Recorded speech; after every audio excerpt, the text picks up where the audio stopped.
Hello viewers, कैसे हो आप सब लोग। एशियन ज्ञान फॉर ऑल में आप सभी का स्वागत है। सीडीपी की जो हमने प्रैक्टिस सीरीज स्टार्ट की हुई है, चलिए हम उसको आगे बढ़ाते हैं।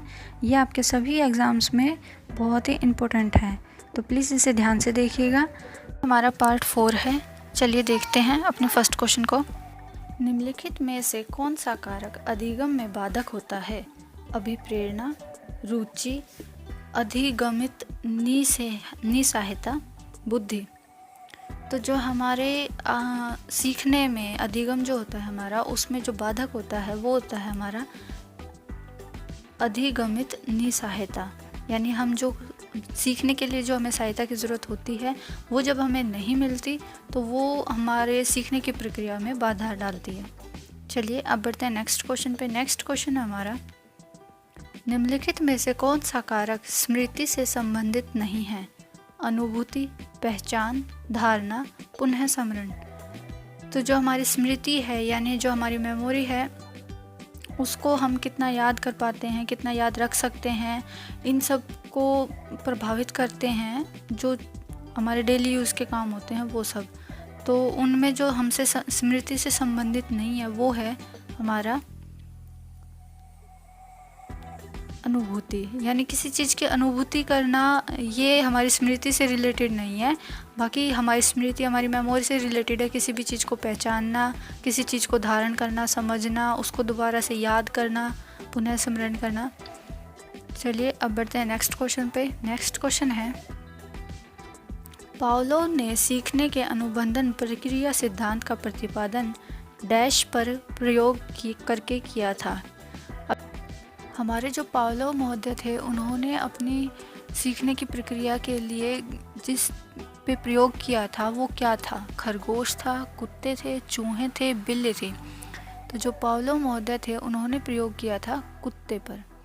चलिए अब बढ़ते हैं अपने नेक्स्ट क्वेश्चन पे। नेक्स्ट क्वेश्चन है हमारा, सीखने के वक्र। सीखने के वक्र क्या होते हैं? सीखने के प्रगति के सूचक होते हैं, सीखने के गत्यात्मक स्वरूप के सूचक होते हैं, सीखने की मौलिकता के सूचक होते हैं, या सीखने की प्रगति के सूचक होते हैं। यानी सीखना जो है उसको अगर हम ग्राफिकली तौर पे देखें तो वो हम किस चीज़ को रिप्रेजेंट करते हैं वहाँ पे, तो वो हमारे सीखने की प्रगति के सूचक होते हैं। यानी जो फोर्थ ऑप्शन है वो हमारा ठीक हो जाएगा। चलिए अब बढ़ते हैं नेक्स्ट क्वेश्चन पे। नेक्स्ट क्वेश्चन है हमारा, बच्चों के गणित सीखने संबंधी अक्षमता को क्या कहते हैं? डिसग्रासिया, हाइपरलेक्सिया, डिसकैल्कुलिया, कोई नहीं। तो जो बच्चे की गणित सीखने की संबंधी अक्षमता होती है उसको हम बोलते हैं डिसकैल्कुलिया। तो आप कैलकुलेशन से याद रख सकते हैं कि मैथ्स में कैलकुलेट होता है, तो इसलिए कैलकुलेशन का यूज़ मैथ्स में होता है, तो इसलिए हम इसका यूज़ यहाँ पे कर लेंगे अक्षमता में। चलिए बढ़ते हैं नेक्स्ट क्वेश्चन पे। नेक्स्ट है हमारा, अधिगम के स्थानांतरण हेतु सर्वाधिक उपयुक्त परिस्थिति आवश्यक है? किस चीज़ के लिए? प्रभावी विकल्प के लिए, समान घटक के लिए, प्रयोगात्मक सोच के लिए, लागू करने योग्य अवधारणा के लिए। यानी अधिगम के स्थानांतरण यानी एक सीखी हुई बात को कहीं दूसरी जगह पे यूज़ करना, वो स्थानांतरण कहलाता है। तो वो सबसे अच्छा कब हो पाता है? तो वो हो पाता है जब हमारे समान घटक होते हैं। यानी एक ही सिचुएशन हमारे पे हो जाने के बाद में वही सेम सिचुएशन कहीं और हमारे सामने आ जाए तो हम उसको वहाँ पे रिलेट करके देख सकते हैं कि हमने पहले क्या गलती की थी और अब क्या करना चाहिए उस चीज़ के लिए। चलिए बढ़ते हैं नेक्स्ट क्वेश्चन पे। नेक्स्ट क्वेश्चन है, गेने निम्न में से किससे संबंधित है? अब जो गेने महोदय थे वो किस चीज़ से संबंधित थे? उन्होंने क्या दिया था? अधिगम का श्रेणी क्रम दिया था, अधिगम के सिद्धांत दिए थे, अधिगम का मूल्यांकन किया था, या अधिगम का प्रबंधन किया था। तो जो गेने महोदय थे उन्होंने अधिगम का श्रेणी क्रम किया था। चलिए बढ़ते हैं नेक्स्ट क्वेश्चन पे। नेक्स्ट क्वेश्चन है, अधिगम के किस कारक को अध्यापक विकसित नहीं कर सकता? यानी कि सीखने का ऐसा कौन सा रूप होता है जिसमें अध्यापक कुछ नहीं कर सकता, उसमें सिर्फ बच्चों को ही करना पड़ता है? तो वो है रुचि को, एकाग्रता को, परिपक्वता को, अभिप्रेरणा को।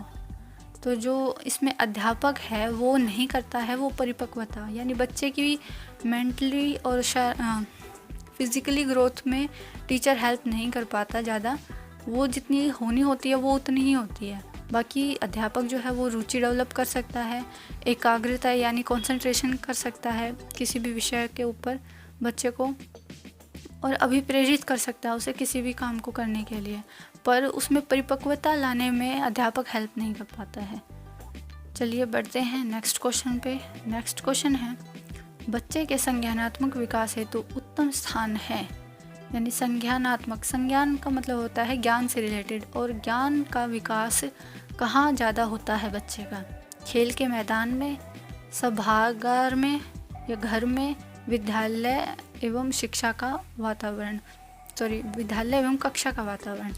तो जो संज्ञान है यानी ज्ञान का जो विकास है वो विद्यालय और कक्षा के वातावरण में ज़्यादा हो पाता है। खेल के मैदान में बच्चे का सामाजिक विकास होता है। चलिए बढ़ते हैं अपने लास्ट क्वेश्चन पे, और लास्ट क्वेश्चन है हमारा, व्यवहार में होने वाले परिवर्तन जो अभ्यास के कारण होते हैं को कहा जाता है, क्या कहते हैं उसको? सीखना, सोचना, क्रिया करना, कल्पना करना। तो जो व्यवहार में होने वाले परिवर्तन होते हैं और उनमें अभ्यास के कारण जो परिवर्तन होता है उसको कहते हैं हम सीखना यानी अधिगम। ये थे हमारे कुछ इम्पोर्टेंट क्वेश्चंस। ऐसी ही वीडियो मैं आगे भी आपके लिए बनाती रहूँ, इसके लिए मुझे कमेंट बॉक्स में कमेंट करके ज़रूर बताइएगा। हमारी बाकी की वीडियोस के लिए आप हमारे चैनल को सब्सक्राइब कीजिए, बेल आइकन को प्रेस कीजिए ताकि आपको हर नोटिफिकेशन टाइम पे मिल सके। थैंक्स फॉर वॉचिंग SGN ज्ञान फॉर ऑल।